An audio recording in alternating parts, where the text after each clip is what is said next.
Mobility suggests economic vibrancy. Merchants Row was one of the most active shopping areas in the 20s. In 1925, the State and Woodward intersection was the most active pedestrian crossing corner in the U.S. As you have moved through the space of Woodward Avenue on this tour, you have traversed many layers that constitute networks of Woodward or Detroit. The automobile and the freedom of the road, for instance, are deeply connected to the meaning of place. And yet, as you move down Woodward, you participate as a pedestrian in a petrocentric space. Your mobility is shaped and restricted by petrocentric values and design. What is petrocentrism? Petrocentrism is a monocultural dependence on fossil fuels, or as the University of Alberta research group Petrocultures defines it, the social, cultural, and political implications of oil and energy use on individuals, communities, and societies around the world.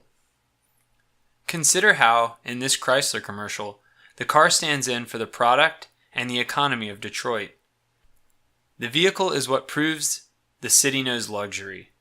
The narrator says, "That's who we are. That's our story." Eminem says, "This is the Motor City, and this is what we do." Petrocentrism can be contrasted with pluralist polyculture, which advocates for multiple perspectives and, in the case of travel, denotes a host of alternative means of transportation that stand outside of, and even in opposition to, the single-passenger commuter automobile. And yet, even the commuter cyclist is implicated in the massive fossil fuel infrastructure through the styrene and butadiene in their tires, brakes, and other components. Bicycles and their riders are unquestionably dependent on fossil fuels. Yet, through the act of commuter cycling, they also advocate for polycultural values and the displacement of petrocentric values. Likewise, public transit options might be included as part of a polycultural system, even though they often rely on fossil fuels, since they provide energy-efficient ways of moving through and inhabiting spaces, as do motorized bikes, which allow users to move swiftly, but with a lower carbon footprint. One striking example of how cars create spaces which are unnavigable by non-motorists is the death of Jacqueline Robinson, a cyclist who was struck and killed by a motorist at Linwood and Woodward.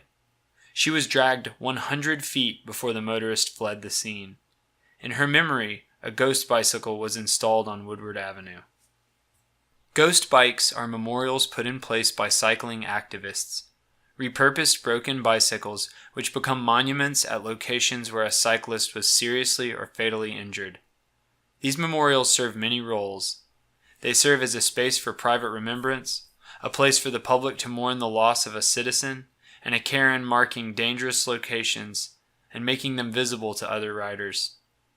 In another augmented reality project Jacob Green and I recently completed, we explore the use of ghost bicycles in Jacksonville, Florida. Ghost bicycles advocate for non-petrocentric attitudes by revealing the true cost of vehicular transportation. Robinson had no choice but to ride her bike down Woodward Avenue the night she was killed. The Detroit Free Press reports that she was a single mother who, unable to afford an automobile, was traveling to serve as a caregiver for an elderly man when she was struck by the automobile.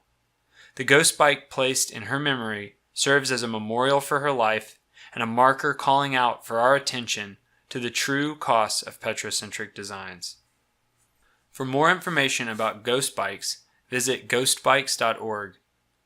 Our article on ghost bicycles and augmented reality will be available in August from Kairos, a journal of rhetoric, technology, and pedagogy.